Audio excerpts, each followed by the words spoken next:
Today, we're going to move to the courage to be seen. Good morning. What actually happens in the moment right before real connection occurs? The moment you risk being truly seen, with no guarantee of a kind of response.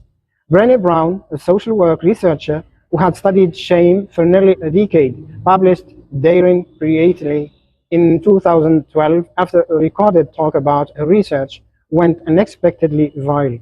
Brown's central claim, vulnerability showing up with no guarantee of outcome, is not weakness, but the birthplace of courage, creativity, and belonging. Armoring against vulnerability blocks the positive experiences requiring the same exposure. She introduced shame resilience theory. Shame thrives in secrecy and judgment, and loses power when spoken aloud to someone who responds with empathy rather than more judgment. Brown named a culture of scarcity a pervasive never enough narrative driving people towards self-protective armor, echoing the Frankfurt School's concerns about manufactured and satisfiable want. Her work documented how shame is policed differently across gender lines with distinct cultural scripts working against the openness genuine connection requires. Brown distinguished guilt, feeling bad about what you did, motivating repair, from shame, feeling bad about who you are, motivating hiding, extending Goldman's emotional intelligence into new territory.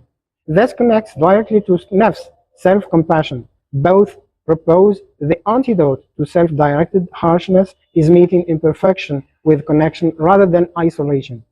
Some researchers note Brown's qualitative interview research doesn't always meet the measurement rigor of Neff's self-compassion scale or Bandura's self-efficacy research. Vulnerability as a popularized concept has sometimes been stripped of Brown's careful boundaries, becoming shorthand for oversharing. Brown's work reshaped how leadership, development, and workplace culture talk about emotional openness, giving psychological safety a direct foundation.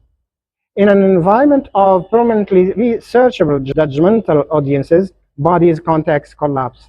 Genuine connection requiring risk exposure becomes both harder and more necessary. Every framework in this series eventually arrives back at the same vulnerable moment, one person uncertain, choosing to show up anyway. Thank you and see you next time.